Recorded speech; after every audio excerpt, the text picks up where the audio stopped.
नमामि शमीशान निर्वाण रूपम विभुं व्यापकं ब्रह्मवेदं स्वरूपं निजं निर्गुणं निर्विकल्पं निरीहं चिदाकाशमाकाशवासं भजेऽहं चिदाकाशमाकाशवासं भजेऽहं। ओम नमः शिवाय। आध्यात्मिक कथाएं चैनल में आप सभी का स्वागत है। आप सभी भक्तों को महाशिवरात्रि की बहुत बहुत हार्दिक शुभकामनाएं। आज सुनेंगे महाशिवरात्रि की संपूर्ण व्रत कथा और शिव चालीसा। तो प्रेम से बोले शिव शंकर भोलेनाथ की जय। एक बार माता पार्वती ने भगवान शिव शंकर से पूछा, ऐसा कौन सा श्रेष्ठ तथा सरल व्रत पूजन है जिससे मृत्युलोक के प्राणी आपकी कृपा सहज ही प्राप्त कर लेते हैं। उत्तर में शिवजी ने पार्वती को शिवरात्रि के व्रत का विधान बताकर यह कथा सुनाई। एक गांव में एक शिकारी रहता था। पशुओं की हत्या करके वह अपने कुटुंब को पालता था। वह एक साहूकार का ऋणी था, लेकिन उसका ऋण समय पर ना चुका सका। क्रोधवश साहूकार ने शिकारी को शिव मठ में बंदी बना लिया। संयोग से उस दिन शिवरात्रि थी। शिकारी ध्यान मग्न होकर शिव संबंधी मार्मिक बातें सुन रहा। चतुर्दशी को उसने शिवरात्रि की कथा भी सुनी। संध्या होते ही साहूकार ने उसे अपने पास बुलाया और ऋण चुकाने के विषय में बात की। शिकारी अगले दिन सारा ऋण लौटाने का वचन देकर बंधन से छूट गया। अपनी दिनचर्या की भांति वह जंगल में शिकार के लिए निकला, लेकिन दिन भर बंदी गृह में रहने के कारण भूख प्यास से व्याकुल था। शिकार करने के लिए वह एक तालाब के किनारे वेल वृक्ष पर पड़ाव बनाने लगा।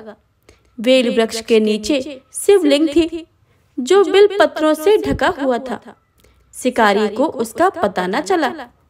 पड़ाव बनाते समय उसने जो टहनियां तोड़ी वे संयोगवश से शिवलिंग पर गिरी। इस प्रकार दिन भर भूखे प्यासे शिकारी का व्रत भी हो गया और शिवलिंग पर बेलपत्र भी चढ़ गए। एक पहर बीत जाने पर एक गड़बड़ी मृगी तालाब पर पानी पीने पहुंची। शिकारी ने धनुष पर तीर चढ़ाकर जो ही प्रत्यंचा खींची। मृगी बोली, मैं तो गड़बड़ी हूँ, शीघ्र ही प्रसव करूंगी। तुम एक साथ दो जीवों की हत्या करोगे, जो ठीक नहीं है। मैं अपने बच्चे को जन्म देकर शीघ्र ही तुम्हारे सामने प्रस्तुत हो जाऊंगी, तब तुम मुझे मार लेना। शिकारी ने प्रत्यंचा ढीली कर दी और मृगी झाड़ियों में विलुप्त हो गई। कुछ ही देर के बाद एक और मृगी उधर से निकली। शिकारी की प्रसन्नता कोई ठिकाना ही ना रहा। समीप आने पर उसने धनुष बाण जैसे ही चढ़ाया, तब उस देख मृगी ने विनम्रता पूर्वक निवेदन किया, हे पार्वती, मैं थोड़ी देर पहले ही ऋतु से निवृत्त हुई हूँ, कामातुर गृहिणी हूँ, अपने प्रिय की खोज में भटक रही हूँ। मैं अपने पति से मिलकर शीघ्र ही तुम्हारे पास आ जाऊंगी। शिकारी ने उसे भी जाने दिया। 2 बार शिकार को खोकर उसका माथा ठनका। वह चिंता में पड़ गया। रात्रि का आखिरी पहर बीत रहा था। तभी एक अन्य मृगी अपने बच्चों के साथ उधर से निकली। शिकारी के लिए वह स्वर्णिम अवसर था। उसने धनुष बाण पर तीर चढ़ाने से देर न लगाई। वह तीर छोड़ने ही वाला था कि मृगी बोली, हे पार्वती, मैं इन बच्चों को पिता के हवाले करके लौट आऊंगी। इस समय तुम मुझे मत मारो। शिकारी हंसा और बोला, सामने आए शिकार को छोड़ दूं? मैं ऐसा मूर्ख नहीं हूँ। इससे पहले मैं 2 शिकार अपने खो चुका हूँ।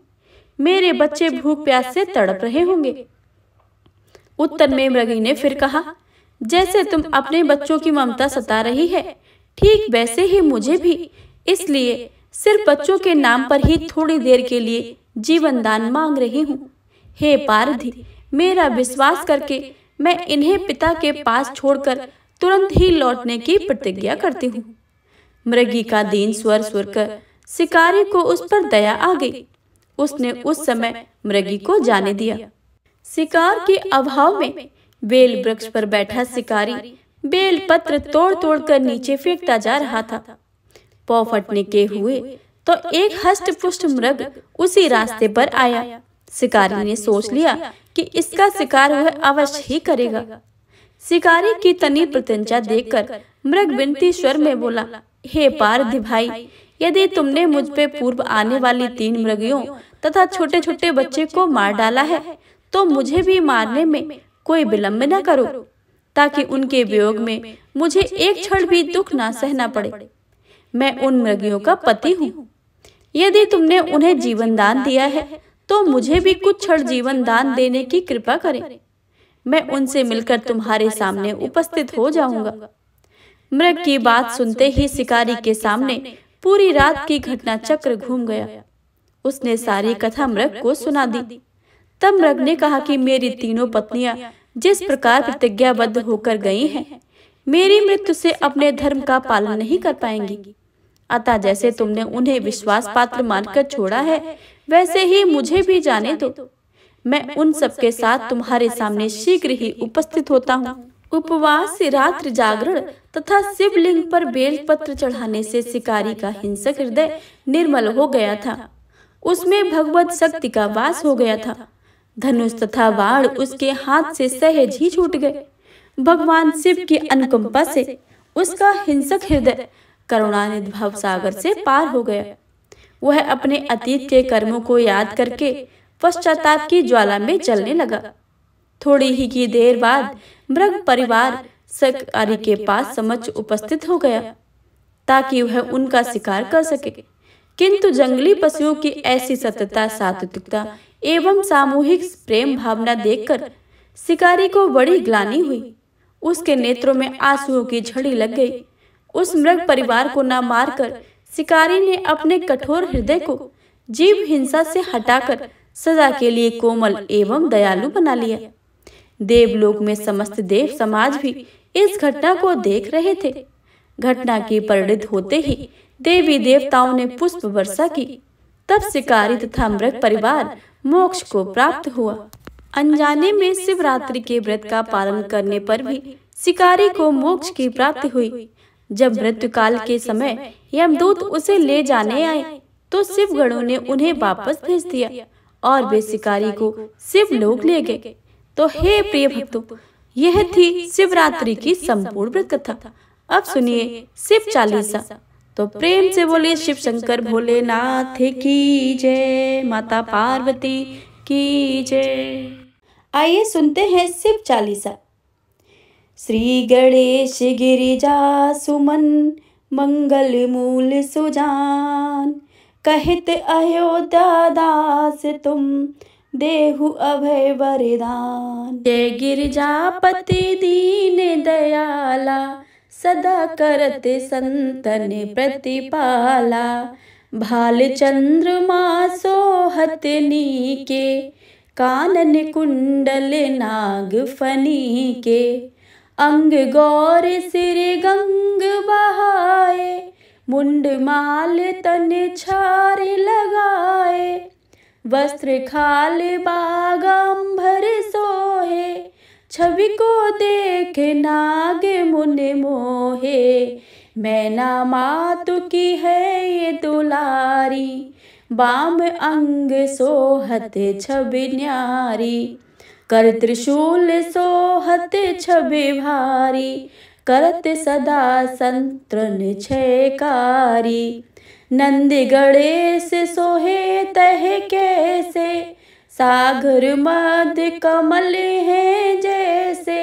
कार्तिक श्याम और गणुराऊ, या छवि को कहे जात न काऊ।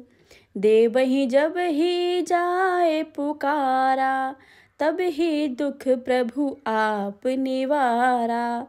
किया उपद्रव तारक ने भारी, देवन सब मिले तुम्हें जुहारी। तुरत सडानन आप पठायो, लवन वेश महे मार गिरायो। आप जलंधर असुर संघारा, सोयस तुम्हारे विदित संसारा।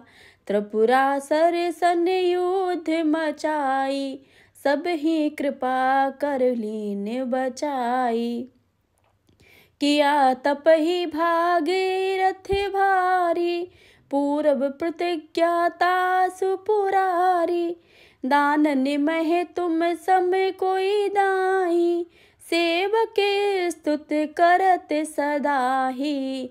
वेद नाम महिमा तब गाई, अकथ अनादि भेद नहीं पाई। प्रगट उदथ मंथन में ज्वाला, जरे सरासुर भय बिहाला। कीन दया तहि कर सही आई, नीलकंठ तब नाम कहाई।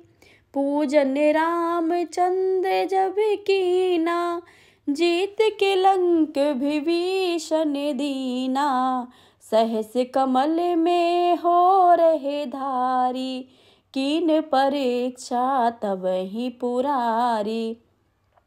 एक कमल प्रभु राखो जोई, कमल नयन पूजन चहे सोई। कठिन भक्ति देखी प्रभु शंकर, भय प्रसन्न दिए इच्छित वर। जय जय जय अनंत अविनाशी, करत कृपा सबके घटवासी। दुष्ट सकल नित मोह सतावे, भ्रमत रहे मोहि चैन न आवे। त्राहि त्राहि मैं नाथ पुकारो, यही अवसर मोहि आने उबारो।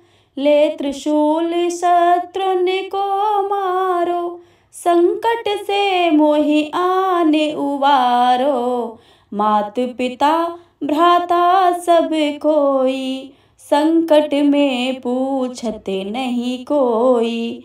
स्वामी एक है आस तुम्हारी, आए हरो अब संकट भारी। धन निर्धन को देत सदाही, जो कोई जाचे सो फल पाही। अस्तुत के विधि करो तुम्हारी, क्षमो नाथ अब चूके हमारी।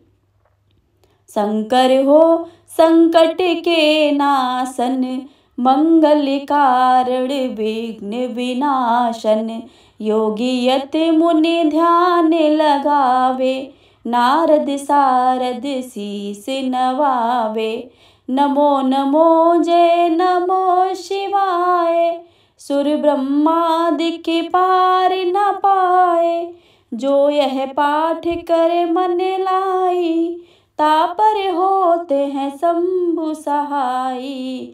ऋषियों ने जो कोई अधिकारी, पाठ करे सो पावन हारी। पुत्रहीन कर इच्छा कोई, निश्चय शिव प्रसाद तह तोई। पंडित त्रयोदशी को लावे, ध्यान पूर्वक होम करावे। त्रयोदशी व्रत करे हमेशा, तन नहीं ताके रहे कलेसा। धूप दीप नैवेद्य चढ़ावे, शंकर सन्मुख पाठ सुनावे। जन्म जन्म के पाप नसावे, अंतवास सिरपुर में पावे। कहे अयोध्या आस तुम्हारी, जान सकल दुख हरऊ हमारी। नित नेम कर प्रात ही पाठ करो 40, तुम मेरी मनोकामना पूर्ण करो जगदीश। मगसर छठ हेमंत ऋतु, संबत 64 जान। अस्तुत 40 शिवई, पूर्ण कीन कल्याण। पूर्ण कीन कल्याण, पूर्ण कीन कल्याण। ओम नमः शिवाय। प्रेम से बोलिए शिव शंकर भोलेनाथ की जय। यह थी भौम प्रदोष व्रत कथा।